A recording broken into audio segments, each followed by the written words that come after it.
So, ito na yun guys. Yung nauna kong video, di ba? Ito yun. Luto na siya. Ayan, as in very luto na talaga siya guys. Tingnan nyo guys. Hindi siya nagkulay brown kasi hindi ko nilagyan ng toyo or oyster sauce. Ang ginawa ko guys, ito na. Meron itong crispy fry. Ayan, ginamit ko yan oh.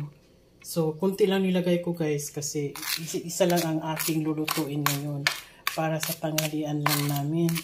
Itong hinahalo-halo ko guys, crispy fry, yan, at saka flour, at saka yung breadcrumbs, diba? Yung nasabi ko sa inyo, yan.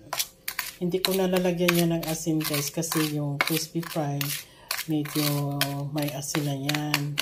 So, ang gagawin natin ngayon guys, ayan.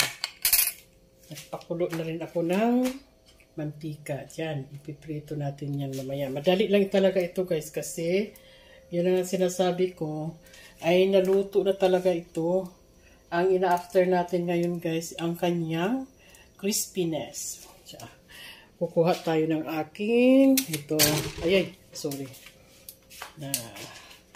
Pag-dip ko yung aking kuan, lalagyan ng mga plato.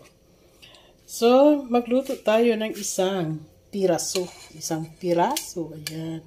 Dandahan guys. At baka ito ay maputol. Kaya yan. Yan.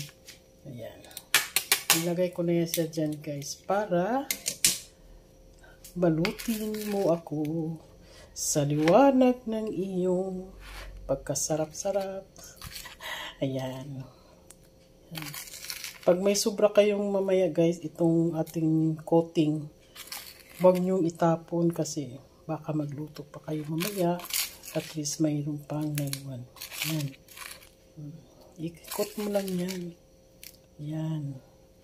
May breadcrumbs na yan. Tsaka cornstarch pwede. Ang nalagay ko yata guys is flour. Pero okay lang. Yan. Baliktarin natin ng konti. Yan. Yan. Wow. Ako lang talaga nagbibideo guys. Yan. Yung ating mga ricados doon sa ating kaldero na yan. Yan. Yun ang nagpasarap sa laman ng ating manok. Kaya pag fried mo na yan, ang masarap silang lahat, pati yung kanyang balat. Kasi crispy yan eh. Yan.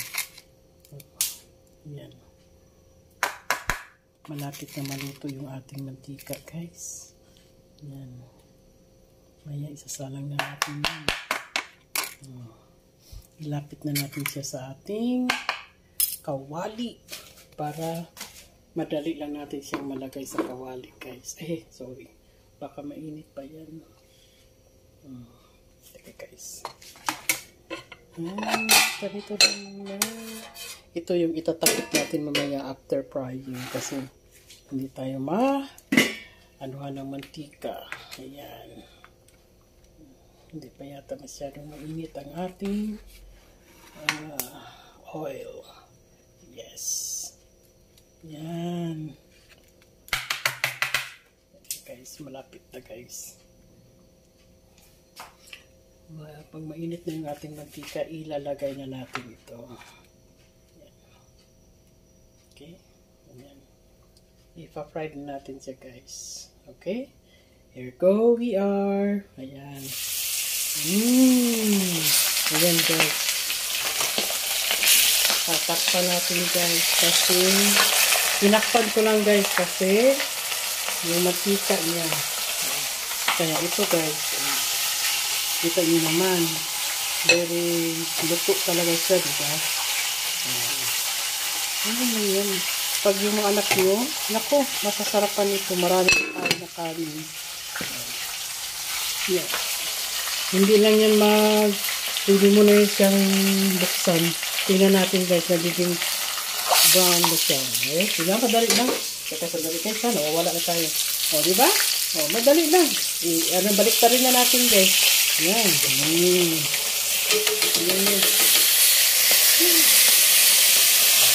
Minsan guys, pag nag-video ako, hindi nakikita na.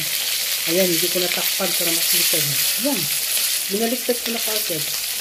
Kita nyo na, kulay golden brown. Yan, diba?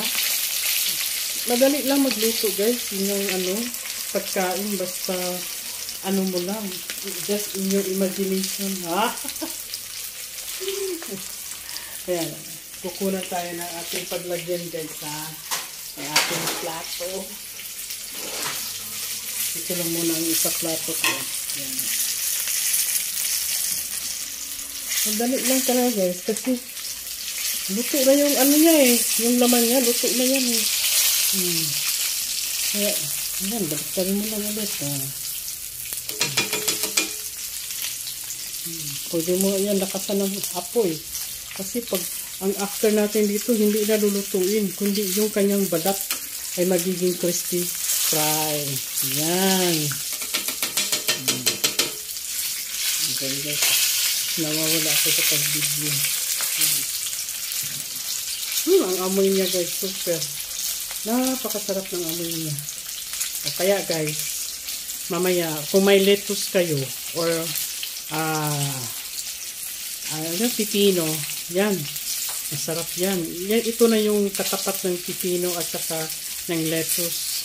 Yung mga mga crunchy-crunchy na mga ulam. Ayan. Diba? Dali lang talaga guys. Baliktad-baliktad. Ayan. Dito na, na. Okay. Hanggang dyan na lang tayo. Guys, kita nyo na guys, ha?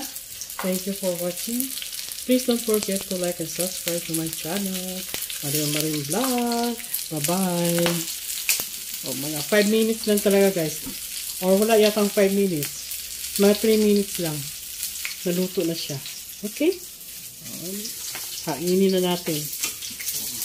Sa Bisaya, pahauno na. Yan. Yan. Tingnan nyo guys, ha? Yan. Luto na ang ating deep fried chicken. Hindi nga deep eh. Kasi yung mantika ko nilagay. Basta lang may mantika. Ayan. Ang sarap, ang bango guys. Sus. May naiwan pa kaming sausawan kanina. Ito yung gagawin namin sausawan mamaya. Ito ay lemon with calamansi. Naubos na yung pipino at saka yung kamatis niya. Ayan. Diba? May kunting saging pa naiwan. Ayan, kanin namin kanina umaga. Ayan, hatiin namin ito ng aking asawa. Ayan. Diba? Okay na. Thank you. Please don't forget to like and subscribe to my channel, Mother Marim Vlog, and click the notification bell button. All mo na. Ayan. Again and again. Bye-bye.